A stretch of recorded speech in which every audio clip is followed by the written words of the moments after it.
आश्रय प्रसाद 2 मिनट्स। सभापति महोदय, 2 बार 4 बार का बोल सुनने में 1 मिनट का 1 मिनट तो टाइम है और उसमें भी डिस्टर्ब करते हैं। जैसे ये जो हमारे संविधान का 81वां जो संशोधन हो रहा है, इसका हम मैंने तहे दिल से स्वागत करता हूँ। यह एक क्रांतिकारी कदम जैसा लगता है, लेकिन सच्चाई ये नहीं है। सच्चाई कुछ और है।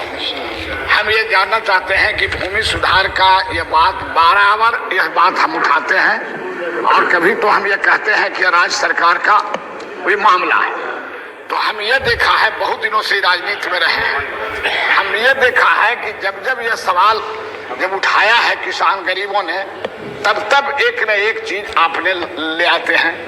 जब हमारे 62 में विनोदानंद झा थे बिहार का मुख्यमंत्री, तो वहां पर जब गरीबों ने आंदोलन किया, तब वहां जमीन का भूमि का एक मसला निकाल दिया गया कि जो ज्यादा बगीचा लगाएगा उस जमीन को नहीं लिया जाएगा। तो अब बगीचा लगने लगा, उससे जमीन का उससे भी जमीन निकल गया।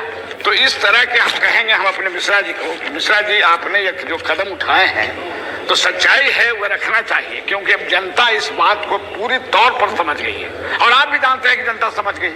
हम ज्यादा दिन जनता को अंधकार में नहीं रख सकते। ये भले देखने में लगता हो बड़ी क्रांतिकारी, लेकिन आज तक ही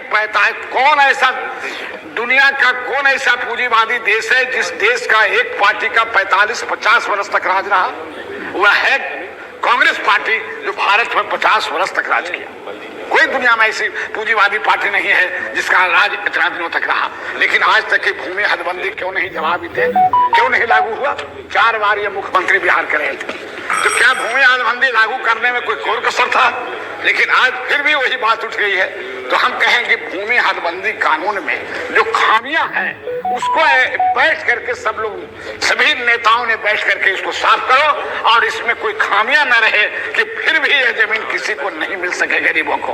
हमारी पार्टी सभापति महोदय 1970 में पूरे भारत वर्ष में आंदोलन चलाया और हम 69 में अपने क्षेत्र में आंदोलन चलाए थे और उस आंदोलन चला करके बड़े बड़े महंतों की जमीन हासिल किया और आज तक के गरीबों के हाथ में वो जमीन है। और हम कहते हैं कि वह जमीन को आज तक कानूनी अधिकार नहीं मिला, जबकि अब मुख्यमंत्री थे।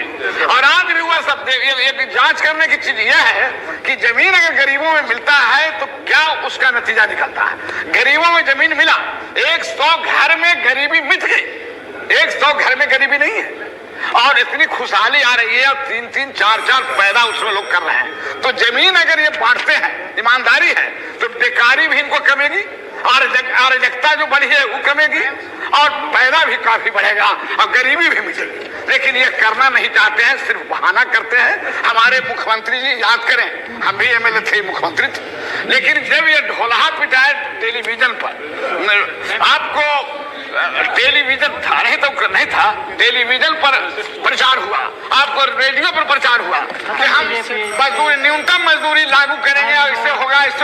नतीजा क्या हुआ हमारे जहानाबाद में? सर सभापति बैठते हैं कि वहां पर नक्सली आ गया, नहीं लागू नहीं हुआ, लेकिन उग्रवाद जरूर बढ़ा और उग्रवाद बढ़ा दिए इतना तेजी में कि आज तक के वहां के लोग भोगी है। ये जमीन अगर आप लागू करना चाहते हैं तो ईमानदारी के साथ साथ बैठ करके इसके सारे खामियां को दूर करके और इसको लागू कीजिए। सैकड़ों लोगों को मरवाया।